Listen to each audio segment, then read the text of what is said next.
아멘. 부활주일을 맞아 주님 앞에 나와 예비하는 우리 성도님들 마음속에 부활의 주님께서 다가오시사 여러분들의 마음속에 부활의 기쁨과 소망을 가득 채워주시길 주님의 이름으로 축원합니다. 아멘. 오늘은 예수님께서 사망 권세를 이기시고 3일 만에 부활하신 부활절입니다. 이 부활절은 기독교에서 가장 큰 절기입니다. 기독교는 부활의 종교입니다. 기독교는 예수님의 십자가의 죽음만을 전하는 종교가 아니라 부활의 소식도 함께 전합니다. 기독교가 전하는 복음의 핵심은 두 가지입니다.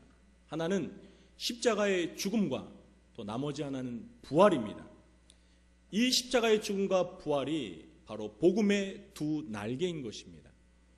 그래서 부활을 전하지 않고 십자가의 죽음만을 전하는 복음은 반쪽짜리 복음입니다. 온전한 복음이 아니지요. 그것은 마치 새가 한쪽 날개만으로 날아오르는 것과 같은 것입니다. 나머지 부활의 날개가 펼쳐져야 복음의 능력이 제 힘을 발휘할 수가 있는 것입니다. 오늘은 부활절을 맞아 25절 말씀에 보면 나는 부활이요 생명이니라는 이 예수님의 말씀에 근거하여 부활이요 생명이신 예수님이라는 제목으로 이 시간 세 가지 교훈을 여러분과 함께 나누도록 하겠습니다. 첫째로, 인간은 죄로 인해 영혼과 육신이 죽을 수밖에 없는 존재였습니다. 인간의 무한 도전 정신은 이 땅에서 가장 높은 산인 히말라야 산맥의 에베레스트 산을 정복하는 데 성공했습니다. 그런데 우리 인간이 정복하지 못한 하나의 산이 있습니다. 그 산의 이름이 무엇인 줄 아십니까? 죽음의 산입니다. 죽음이라는 이 거대한 산을 인간은 정복하지 못했습니다. 앞으로도 정복하지 못할 것입니다.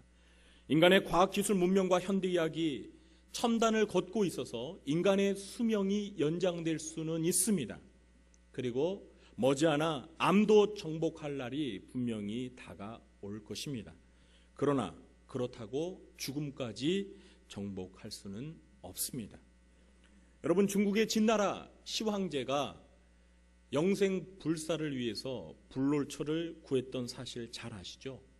그런데 이 시황제가 몇 년 사신 줄 아십니까? 겨우 50세의 나이에 생을 마감했습니다. 그도 영생을 꿈꿨지만 죽고 만 것입니다. 덴마크의 종교 철학자이자 실존주의 철학의 창시자였던 키에르케고르가 정확한 진단한 것처럼 인간은 모두가 죽음에 이르는 병에 걸려 있습니다. 히브리서 9장 27절은 한 번 죽는 것은 사람에게 정해진 것이라고 분명히 선언하고 있습니다. 그렇습니다. 인류의 조상인 아담 한 사람의 범죄로 인해서 모든 사람이 죄를 지을 수밖에 없는 죄인으로 태어났고, 죄의 싹은 사망이라는 원칙에 따라 모든 사람은 결국 죽을 수밖에 없는 운명에 처하게 되었습니다. 로마서 5장 12절은 이 사실을 분명히 천명하고 있습니다. 그러므로 한 사람으로 말미암아 죄가 세상에 들어오고 죄로 말미암아 사망이 들어왔나니 이와 같이 모든 사람이 죄를 지었으므로 사망이 모든 사람에게 이르렀느니라. 성경은 이 죽음에 관해서 이야기를 할 때 세 가지 차원의 죽음을 이야기합니다. 첫째는 육신의 죽음입니다. 욥기서 34장 15절 말씀에 보면 모든 육체가 다 함께 죽으며 사람은 흙으로 돌아가리라. 그렇습니다. 저 여러분의 육체는 죄로 인해서 반드시 한 번은 죽게 됩니다. 그리고 죽는 그 순간부터 우리의 몸은 부패하기 시작해서 결국 흙으로 돌아가고 말 것입니다. 두 번째는 영혼의 죽음이 있습니다. 이것을 영적인 죽음이라고도 말합니다. 하나님께서는 인간을 몸과 영혼을 지닌 존재로 창조하셨습니다. 그러므로 죄는 인간의 육신만을 죽게 만든 것이 아니라 인간의 영혼까지도 죽음의 영향 아래 놓이게 만들었습니다. 영혼이 죽었다는 것은 영혼이 갑자기 없어졌다거나 영혼의 기능을 완전히 상실했다는 것을 의미하는 것이 결코 아닙니다. 영혼이 죽었다는 것은 그 영혼이 사탄 마귀의 권세 아래 지배를 받고 있다는 것을 의미하는 것입니다. 마지막 세 번째는 영원한 죽음이 있습니다. 이것을 가리켜서 요한계시록 20장 14절과 21장 8절에서는 둘째 사망이라고 말합니다. 이 둘째 사망이란 죄를 지어서 용서받지 못한 영혼들이 장차 지옥에서 영원히 살게 되는 죽음을 가리키는 것입니다. 어쨌든 불행하게도 모든 인간은 이 죄로 인해서 이 세 가지 차원의 죽음을 경험할 수밖에 없는 운명에 놓이게 되었다는 것입니다. 둘째로, 예수님은 죽음의 권세를 정복하신 부활과 생명이 되신다는 진리를 오늘 말씀은 우리에게 가르쳐주고 있습니다. 그렇습니다. 죄악으로 인해서 모든 인간이 죽음의 권세 아래에서 몸도 영혼도 영원한 죽음을 경험할 수밖에 없었지만, 이 죽음의 권세를 정복하시고 인간에게 생명과 부활을 경험할 수 있는 길을 열어주신 분이 계십니다. 그분이 누구이십니까? 그렇죠. 바로 하나님의 아들 예수 그리스도이십니다. 오늘 예수님께서는 요한복음 11장 25절에서 나는 부활이요 생명이니 나를 믿는 자는 죽어도 살겠고 무릇 살아서 나를 믿는 자는 영원히 죽지 아니하리라고 말씀하셨습니다. 잘 아시는 대로 이 말씀은 예수님께서 마리아와 마르다의 오빠였던 나사로를 죽은 지 나흘 만에 무덤에서 살리신 그 기적의 사건을 배경으로 하신 말씀입니다. 예수님께서는 죽은 지 나흘이나 되어서 그 부패한 시신에서 냄새가 나던 나사로를 다시 소생시킴으로써 그 사건을 통해 우리에게 어떤 메시지를 주고자 하신 걸까요? 그것은 바로 죽은 자가 죽음의 권세를 이기고 다시 살아나게 될 것이라는 사실을 알려주고자 하셨던 것입니다.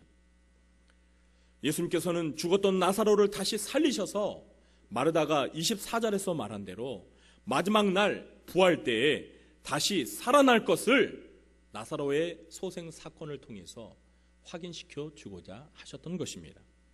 그러나 이 나사로의 소생 사건은 이 부활의 메시지를 보여주는 완전한 신뢰가 될 수는 없습니다. 왜냐하면 소생했던 나사로는 그렇게 살다가 또다시 죽고 말았기 때문입니다. 그러므로 예수님께서는 이 죽은 자의 영원한 부활에 관하여 완전하고 영원한 실제 사례를 자기 자신의 죽음과 부활 사건을 통해서 보여주셨던 것입니다. 예수님께서는 인간에게 죽음을 가져다 준 죄의 문제를 십자가 위에서 자신의 죽음으로 완전히 해결하시고 죽음의 권세를 정복하시고 다시 3일 만에 살아나셨습니다. 여러분은 이 사실을 믿으십니까? 자, 그렇다면 우리는 이어서 세 번째 교훈을 마음에 새겨야 합니다. 셋째는 예수님을 믿는 자는 영생의 부활을 경험하게 될 것입니다.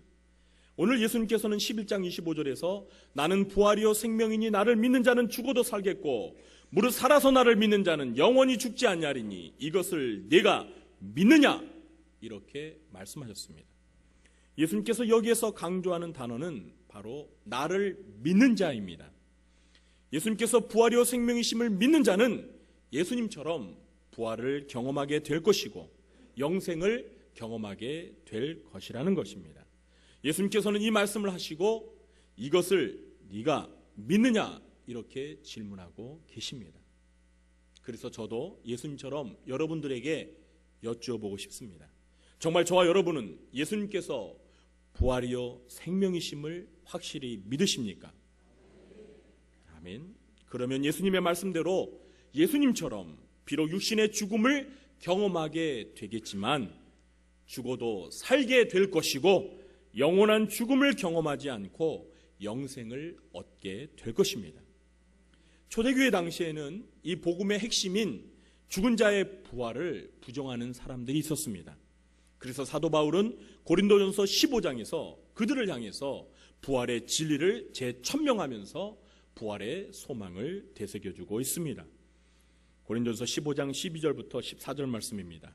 그리스도께서 죽은 자 가운데서 다시 살아나셨다 전파되었거늘 너희 중에서 어떤 사람들은 어찌하여 죽은 자 가운데서 부활이 없다 하느냐.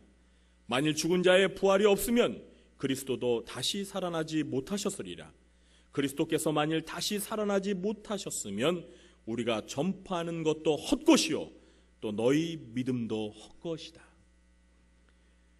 계속해서 15장 20절서부터 22절에서는 그러나 이제 그리스도께서 죽은 자 가운데서 다시 살아나사 잠자는 자들의 첫 열매가 되셨도다.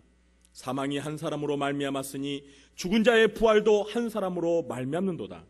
아담 안에서 모든 사람이 죽은 것 같이 그리스도 안에서 모든 사람이 삶을 얻으리라.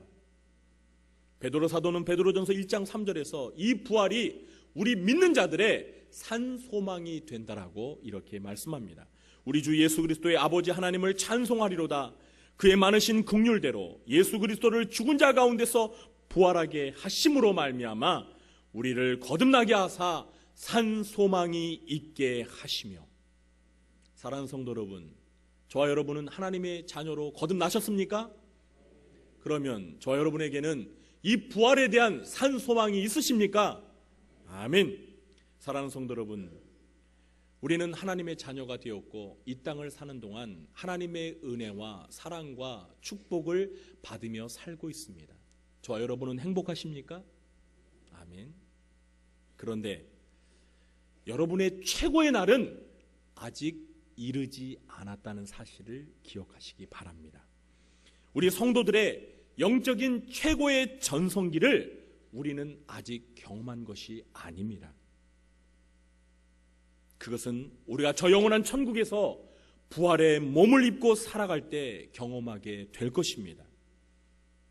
심지어는 죽어서 저 천국에 가 있는 성도들도 우리와 마찬가지로 아직 그들은 영적인 최고의 전성기를 누리고 있지 못합니다. 물론 천국에 있는 성도들은 이 땅에 있는 우리들과는 비교가 되지 않을 만큼 행복한 상태에 있는 것은 사실입니다. 왜 그렇습니까? 그들이 있는 천국에는 죄도 없고 슬픔도 없고 죽음도 없는 곳이기 때문입니다. 그러나 여러분, 이 사실을 기억하십시오. 지금 천국에 있는 성도들 역시도 아직은 부활의 몸을 입지 않았다는 사실입니다.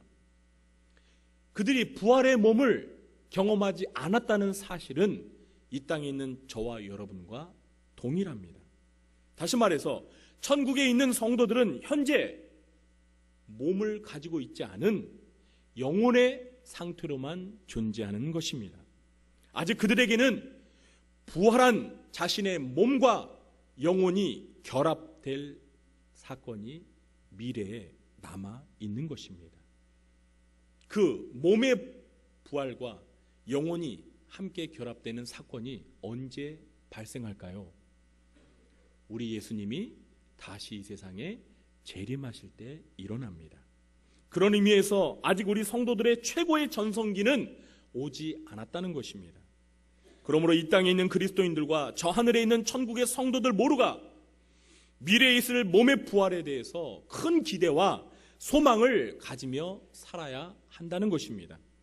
예수님은 이 부활 사건이 반드시 저와 여러분에게 있게 될 것이라는 사실을 확인시켜 주시기 위해서 죽은 지 3일 만에 다시 살아나신 것입니다. 그리고 부활의 첫 열매가 되신 것입니다. 그러므로 우리가 이 땅에서 받은 하나님의 은혜와 축복은 저 영원한 천국에서 그리고 미래에 발생할 부활 사건을 통해서 경험할 것에 비교하면 이 땅에서 누리는 아무리 큰 행복과 축복이라 할지라도 그것은 영원한 천국에서 부활한 몸으로 얻게 될 것에 비하면 맛보기와 예고편에 불과한 것입니다. 미래에 대한 희망이 있는 사람들은 현재의 어려움을 극복하고 이겨낼 수가 있습니다.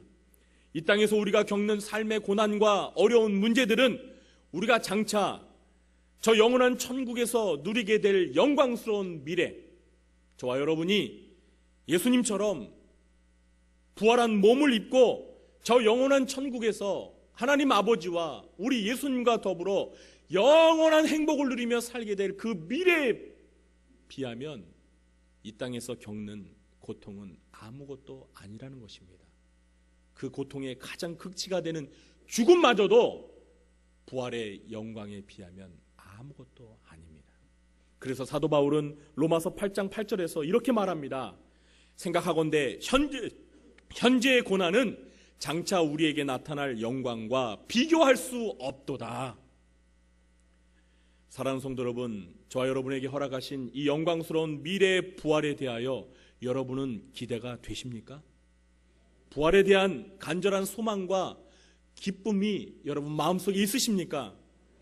믿음이 없는 자들은 죽음 앞에 직면하게 될 때 두려워하게 됩니다. 왜 그렇습니까? 그들은 죽음이 끝이라고 생각하기 때문입니다.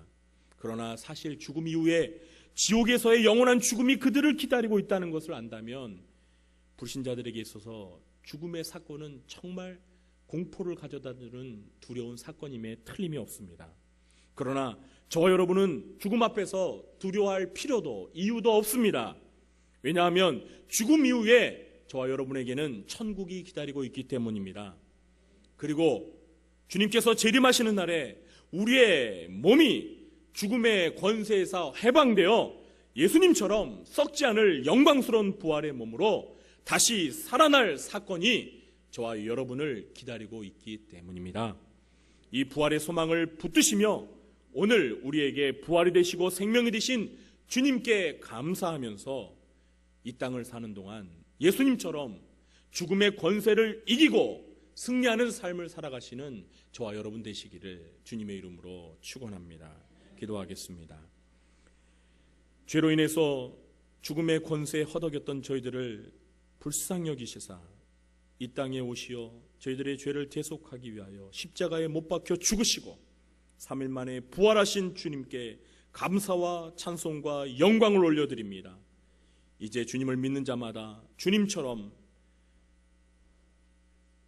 죽음의 권세에서 벗어나 부활을 경험하고 저 영원한 하나님의 나라에 살 수 있는 은총을 주신 하나님 앞에 다시 한번 감사를 드립니다. 이 부활에 대한 기대와 소망을 가지고 이 땅을 사는 동안 죽음의 권세와 싸워 승리하는 삶이 되게 하여 주시고 우리 모두가 이 세상을 떠나게 될 때 저 영원한 하나님의 나라에 들어가 예수님처럼 부활의 몸을 입고 살아가게 될 것을 마음속에 새기며 하나님 앞에 감사하며 살아가는 삶이 되게 하여 주시옵소서. 예수님의 이름으로 감사하며 기도하옵나이다. 아멘. 이 시간 성찬식을 거행하도록 하겠습니다.